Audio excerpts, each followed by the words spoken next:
اعلم رحمك الله أن التوحيد هو إفراد الله بالعبادة.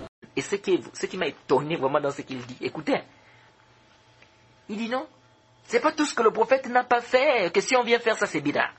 Même sous notre tark là, c'est pas, ça n'existe pas dans le coutume, je n'ai pas vu, heureusement qu'il a dit il n'a pas vu. Nous disons à Mohammed, et puis il apporte quoi comme Dali, pour dire que non, c'est pas tout ce que le prophète n'a pas fait qu'on ne doit pas faire. Ici on n'était pas dans un contexte des adorations ici. Il dit non, c'est venu dans le hadith d'Aïcha, que le prophète Mohammed sallallahu alayhi wa sallam a dit, Laoula anna qawmaki hadithu ahdi bil islam, la hadamtu al-Ka'ba, wa la banaytuha ala qawa'id Ibrahim.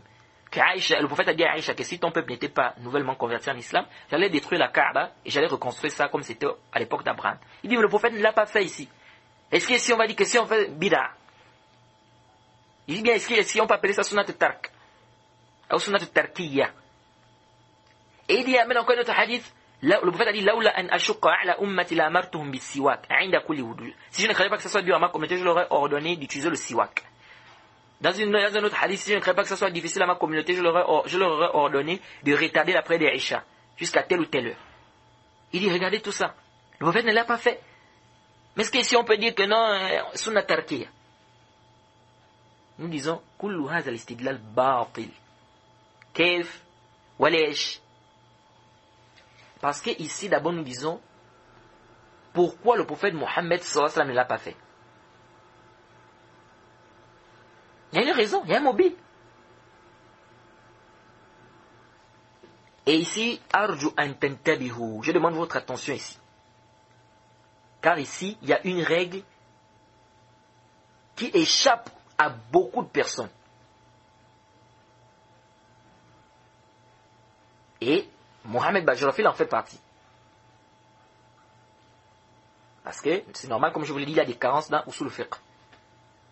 Et je l'ai très vite remarqué quand je suivais ces vidéos. La règle c'est quoi? Je dis bien arju an tantabihu parce que c'est une règle qui va beaucoup vous aider. Et beaucoup de gens sont distraits par rapport à cette règle. La règle dit kullu fi'lin lam yaf'alhu an-nabiy sallallahu alayhi wa sallam wa ashabuhu min umur al-ibadat ma'a al-qiyam al-muqtadi wa 'adami wujudi mani' ففعله بعد موت النبي صلى الله عليه وسلم وأصحابه يكون بدعة. Je reprends. كل فعل لم يفعله النبي صلى الله عليه وسلم وأصحابه من أمور العبادات مع القيام المقتضي وعدم وجود مانع ففعله بعد موت النبي صلى الله عليه وسلم وأصحابه يكون بدعة. Tout acte dans les adorations que le prophète Mohammed sallallahu alayhi wa sallam n'a pas fait, ni ses compagnons, et pourtant il pouvait le faire, et la même raison qui nous amène à faire cet acte-là se trouvait à l'époque du prophète ou des compagnons, mais malgré ça ils n'ont pas fait. Il n'y avait rien qui les empêchait de faire cela. Faire ça après la mort du prophète Mohammed sallallahu alayhi wa sallam et les compagnons, c'est une hérésie. C'est pas si vous avez saisi la règle. Ça, c'est une règle qui est très importante. Parce que beaucoup de gens s'égarent sur ce domaine-là. Ici, on pose la question, pourquoi le prophète Mohammed sallallahu alayhi wa sallam n'a pas détruit la Kaaba pour la reconstruire, comme au temps d'Abraham? Pourquoi le prophète Mohammed sallallahu alayhi wa sallam n'a pas ordonné d'utiliser le siwak à chaque ablution? Pourquoi il n'a pas ordonné de retarder la prière de Aïcha? Nous disons, il y a un mobile. Il ne l'a pas fait pour une cause.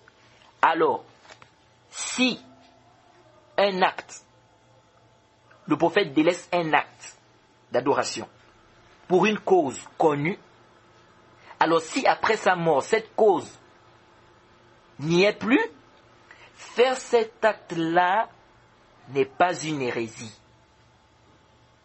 Car nous avons une règle dans les usul al-fiqh qui nous dit al-hukm yadur ma'illatihi wujudan wa adaman. Ça c'est important. La sentence tourne par rapport à sa cause. Le vin est haram, pourquoi? Parce que ça saoule. Aujourd'hui, on nous dit qu'on nous fait du vin sans alcool. Même en Arabie Saoudite, si on vend du vin, mais c'est sans alcool. C'est halal ou c'est haram? C'est halal. Pourquoi? Parce que la cause pour laquelle on a interdit le vin, c'est quoi? C'est que ça saoule. Donc c'est l'alcool qui est à l'intérieur. Mais ici, cette cause-là ne se retrouve plus là. Donc on dit quoi? Que le hukm ici il devient différent. Ça c'est très important. C'est des règles qu'il faut comprendre. C'est pourquoi je dis qu'un étudiant, s'il n'a pas fait usul al-fiqh, sincèrement, il sera embrouillé. Il sera embrouillé. Mais une chose que le prophète Mohammed n'a même pas voulu faire aslan. Il n'y a pas de doute que tu es en train d'innover sur le dalal. Je vais vous donner un exemple, le tarawih. Le prophète a fait les tarawih 3 fois. Il est venu à la mosquée 3 fois, il a fait le tarawih avec les compagnons. Après, qu'est-ce que le prophète a dit? Il a dit, c'est-à-dire après il n'est plus venu. Il a dit quoi? Il a dit, je craignais que ça soit obligatoire pour vous. Aujourd'hui, si on fait le tarawih plus de 3 jours, c'est une bid'a. Mais il y a quelqu'un qui est ignorant des fondements de la jurisprudence islamique qui viendra dire que c'est une bid'a. Non, pas du tout.